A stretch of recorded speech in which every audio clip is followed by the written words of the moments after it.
bugun tabiatni asrash, ekologik muammolarni hal qilish, uning musaffoligini ta'minlash barchamizni muqaddas vazifamizga aylangan. Bizga Toyloq tumani Xo'jayiz mahallasida yashaydigan bir guruh mana fuqarolar murojaat qilishmoqda. Ular mana bu joylashgan hududimiz Zarafshon davlat qo'riqxonasining himoya hududlari hisoblanadi. Bugungi kunda bu yerda noqonuniy tosh shag'al qazib olish ishlari amalga oshirilayotganligi, bundan aholi odamlar bezovta ekanligini, mana shu narsaga bir ijobiy topish kerakligi haqida o'zlarining fikrlarini bildirishgan.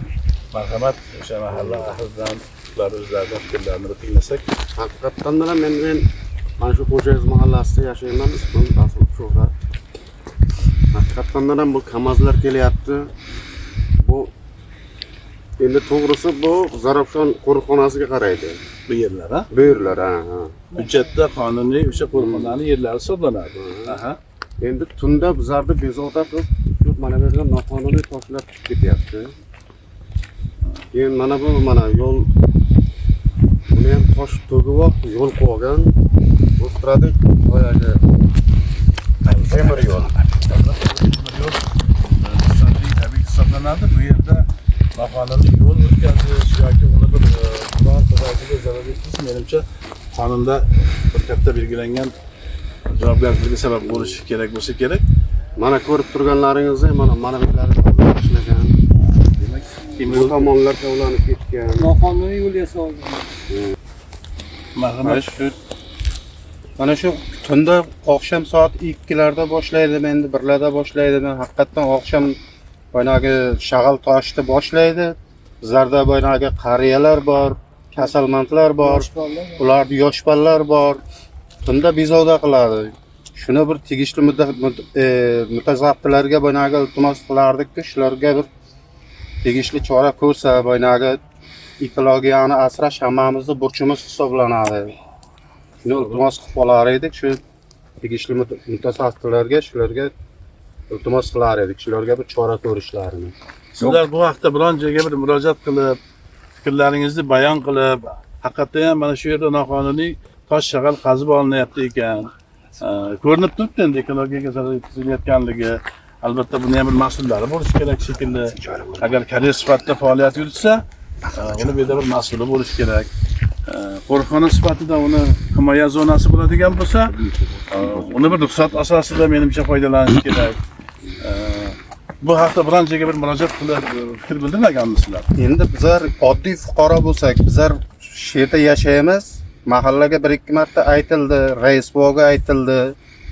O'sha raisboni o'zi ham shu qishloqda yashaydi. Xabari bo'lsa kerak, shu yerdan kamazlar o'tayotganidan boshqasidan xabari bo'lsa kerak shu odamni. Shunga aytilgan. Ichki ishlar idoralarida mas'uli bor, uchastka inspektori deydiganday ishlarlar bo'ladi. Ular ham befarq. Endi ularni bilmadik. Endi bizlar shu mahalla qo'mitasiga murojaat qilganmiz. Shu mahalladan endi balkim siz aytgan mana ichki ishlarga yoki boshqaga murojaat balkim bo'lgandir, balkim bo'lmagan. Bu masalaga Respublika ekologiya qo'mitasi viloyatdagi hududiy bo'linmasi, viloyat hokimligi munosabat bildirib qolamiz. Bizlarda bunday muammoda mana bu Havzashdan keladigan yo'limiz bor-ku, Xo'jayizga kirib keladigan yo'limiz 6 tonna deb yozib qo'yibdi ekan. Bu yerdan 40 tonnalik haliglar bo'lyapti. Mana bunday qilib temir yo'lda yo'l borib yetganki odamlarning ustiga boslaydi. Yarim kechasi bu yerda Qo'qiston masalan poyezd kelib qolsa nima bo'ladi? Bu yerda poyezdlar o'tadimi? Endi nima bo'lishi hammaga ayon bo'lsa. Bu mumkin emas joy. O'zlaricha o'z boshimchalik bilan ko'mib, mana bu nimasidan ortadi.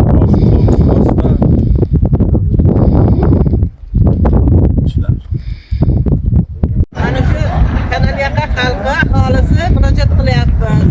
Mana shu kamazlar oqshom soat 11dan ertalab sahar vaqti 5 gacha tosh toshiydi dairadan. Sizlarga mushak qilyapti. Mana uyimda ahvolni ko'ringizlar, yorilib ketgan. O'zim ham olmishdan boshqa 65 ga kiraman. kasalmandman. O'sha aytibdi, uxlatmaydi, dovulni chiqaryapti. Mana bu yerda mana kranni ilgisi qurilgan. Qiladi. Ana shuni ham mana mashinalar o'tib, o'ynagini buzib, yutib tashlagan. O'ma. Ay, bola asosiy. O'shani bir ilojini qilingizlar. Yordam qilingizlar bizlarga. Biz juda qiynalyapmiz o'sha kamizlar qatmagandan. Oqshom uyqu yo'q.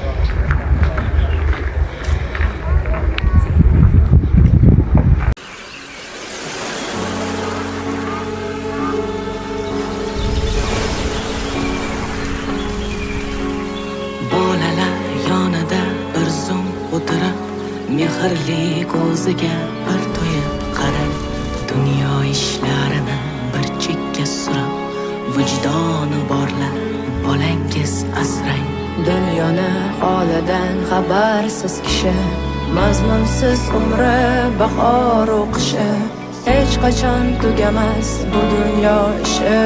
Muqaddas yerni, tabiatni asrang. Bolalarni asrang, daraxtlarni asrang. Tugaydi sabri dunyo, tabiatni asrang. Dengizlarni asrang, osmonlarni asrang. Bardoshi yetmas dunyo, tabiatni asrang. Bugün ona zamin titraydi damdam, qancha o'rmonlarni yutdi olov ham. Ko'chkilar, toshqinlar, ofat har qadam. Xudo asrayapti bizni yanayam.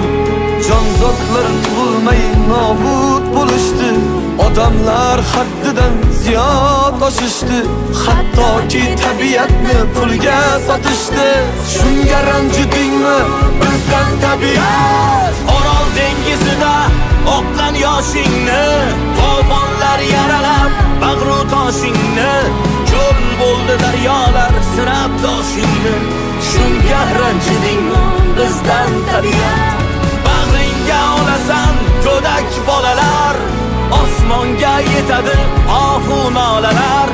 Asray olmayapmiz toza havoni,